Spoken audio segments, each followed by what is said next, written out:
বুক সমান পানিতে জীবন বাজি রেখে চলছে উদ্ধার তৎপরতা। অতিবর্ষণ এবং উজান থেকে নেমে আসার ঢলে চীনের দক্ষিণাঞ্চল ফুজিয়ানের এই ভয়াবহ পরিস্থিতি। ডুবে যাওয়া বাড়ি ঘরে আটকে পড়া বাসিন্দাদের সন্ধানে চলছে উদ্ধার অভিযান।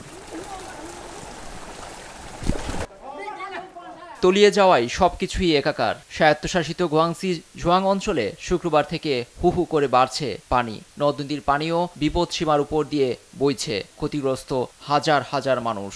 বিশেষ করে গুইজিয়াং নদীর পানি বিপদসীমা ছাড়িয়ে গেছে। পানির চাপে ভেঙে যাওয়ার মতো উপক্রম সোলিয়াং জলবিদ্যুৎ কেন্দ্রের বাঁধ। এ নিয়ে সতর্ক সংশ্লিষ্ট কর্তৃপক্ষ। গুয়াংসির অনেক জায়গায় দেখা দিয়েছে ভূমিধস। বন্ধ হয়ে গেছে টানেলের মুখ। সবচেয়ে বেশি দুর্ভোগে চীনের দক্ষিণের নিম্নাঞ্চল। ঝুঁকিপূর্ণ এলাকা থেকে সরিয়ে নেওয়া হয়েছে কয়েক হাজার মানুষ।